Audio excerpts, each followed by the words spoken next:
যাই ঘটাবে কাণ্ড বাবাজি বুমেরাং হয়ে ফিরে আসবে। যাই ঘটাবে কাণ্ড বাবাজি বুমেরাং হয়ে ফিরে। তাহলে জিতের এই বুমেরাং মুভি 25 দিনে ব্লকবাস্টার হয়েছে। তো অবশেষে 25 দিনে বক্স অফিসে কালেকশন করতে পেরেছে প্রায় 4.5 কোটি টাকা এই 25 দিনে মাত্র। হ্যালো বন্ধুরা, আশা করি সবাই ভালো আছেন। তো যারা যারা আমাদের ইউটিউব চ্যানেলটি সাবস্ক্রাইব করেননি এখনও সাবস্ক্রাইব করে সাথে থাকবেন আর দেখতে থাকবেন আমাদের নতুন ভিডিও।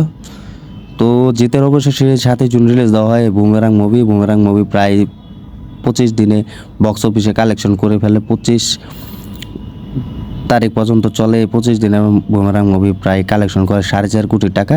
তো সব মিলিয়ে এই মুভিটি 25 দিনে প্রায় কালেকশন হয় 4.5 কোটি টাকা। হঠাৎ 25 তারিখে এই মুভিটি ব্লকবাস্টার হয়, 25 দিনে ব্লকবাস্টার করে ফেলে।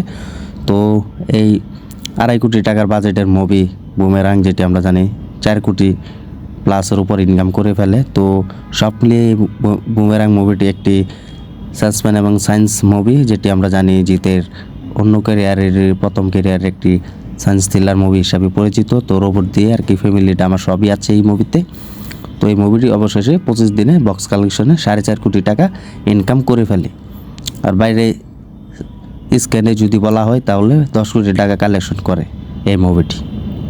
তো সব মিলিয়ে প্রায় 10 থেকে 11 কোটি টাকার মতো কালেকশন করে ফেলে। তো আজকের এই দিনে সব মিলিয়ে আর কি ভালো লাগলো এই জিতের বুমেরাং মুভি। অবশেষে এটি ব্লকবাস্টার।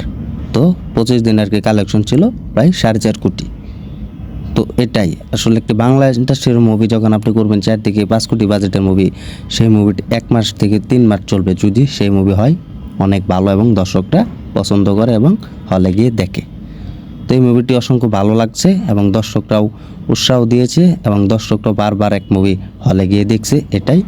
তো সব মিলিয়ে আমি বলবো যে তার এই বুমেরাং মুভিটা ভালোই অসাধারণ দর্শকদের লেগেছে এবং দর্শকদের মন জয় করে ফেলেছে এবং দর্শকরা 1 বার নয় 3 বার নয় 5 বার গিয়ে হলেও এই মুভি দেখছে। তো দেখতেই তো পাচ্ছেন যে এটাই হচ্ছে দর্শকের মন জয় করা একটি মুভি, যেটি এই দর্শকরা এর আগেও কখনো দেখেনি এই মুভি এবং এই প্রথম হিসেবে তারা দেখছে হলে গিয়ে বারবার এই মুভি দেখছে। তো আপনার মতামতটি কমেন্ট বক্সে দিয়ে দেন এই জিতের মুভিটি আপনাদের কাছে কেমন লেগেছে। এবং ভিডিওটি যদি ভালো লেগে থাকে তাহলে আমাদের ইউটিউব চ্যানেলটি সাবস্ক্রাইব করে সাথে থাকবেন আর ভিডিওটি শেয়ার করে দিবেন। আর সবাইকে ধন্যবাদ এতক্ষণ পাশে থাকার জন্য এবং ভিডিওটি দেখার জন্য। ধন্যবাদ সবাইকে।